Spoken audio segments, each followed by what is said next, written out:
What's up, people? Welcome to your third 3ds Max tutorial, and this is the last tutorial that I'm going to teach you before we begin creating objects. And I know that's what you guys have all been waiting for, but this is the last tutorial that you need to know, and in the next one we're going to be begin making sweet objects. So if you're thinking about this just skipping to the next one, you can't do that because there are definitely some things in this tutorial that I need to teach you, or else you'll be lost when we start creating objects. And the main thing that I want to teach you in this tutorial, or the first topic, is what these buttons mean right here. All of these buttons are ways that you can edit your viewport. So let me go over the basics right here, the ones that we're going to be using most commonly. This zoom right here is your basic zoom in and out.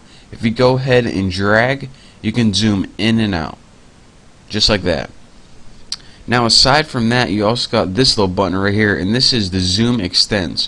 What this means is whenever you select an object and click it, it zooms up on that object automatically without having to adjust it like this. You just pick an object, click zoom extends, and it zooms up on it. Now aside from these, you got, well, let me go over probably two more. You got the pan, of course, and this is the hand. And this is just another way where you can pan around your object. And you also got this little button right here, and this is called the walkthrough. Now what this is, if it pretty much even looks like you're in a first-person shooter, it pretty much centers around one point, and you can look in different locations. So like boom, boom, boom, boom, boom, boom, boom. Just pretty much like you're in a first-person shooter. Just the camera stays in the same position, and it acts like it's on a tripod kinda, and it just rotates around that one axis. So that's pretty much the only thing we're going to be going over for viewports right now.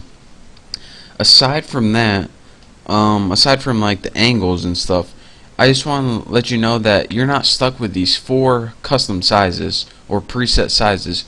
You can also customize it by either dragging up on one of these or going in the center until you get this little north, south, east, west arrows, and you can drag custom sizes right there. And if you're afraid to do that to mess everything up, I just want to let you know that if you right click any of these borders and click reset layout, you go back to defaults.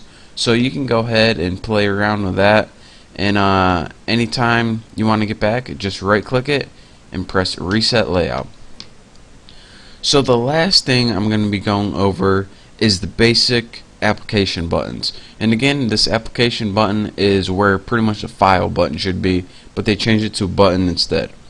Now all of the files that we're going to be working with are called max files, .max. That's pretty much the default file when you're working with 3ds Max.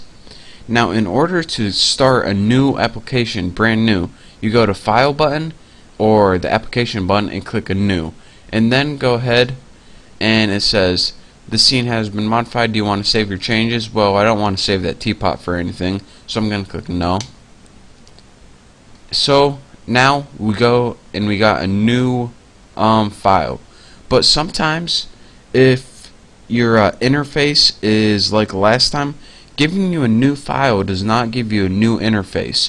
So anytime you have like all this adjusted and you have some of these moved around, anytime you want to get it back to how should we say, like standard, in order to do that you just go to button and then you go to new, or excuse me, reset right there, and it says do you really want to reset, and press yes, and look at that, it rearranged every single thing, all your panels, and brings them back to like you just opened your program.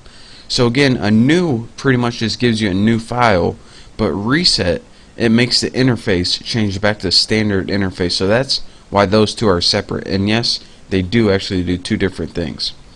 So aside from this, anytime you want to open a file that you've already been working on, you could probably guess, you just go to file and then open. But sometimes people have like a file like that teapot file, and say I already have a couple shapes here that I want to keep as well. Well, if I go to open, like I want to incorporate that teapot into this new one, it's just going to open the teapot file alone on itself. But if I want to take that teapot file and move it onto something I've been working with, here's what I need to do. I need to go to application button, import, right down here, and I need to go to merge.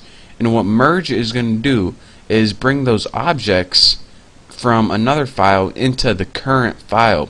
So it's going to merge two files into one. So if you want to use another file in the file you're working on, you can't use open. You have to go to import, merge. And we'll be doing that in the next tutorial. Well, actually, we will be making objects in the next tutorial, but we may use that as well. So thank you guys for watching this tutorial. In the next tutorial, we're actually going to be creating our very first 3D objects. It's going to be awesome. I can't wait. It's going to be the funnest tutorial yet. So again, thank you for watching. Don't forget to subscribe, and I will see you next tutorial.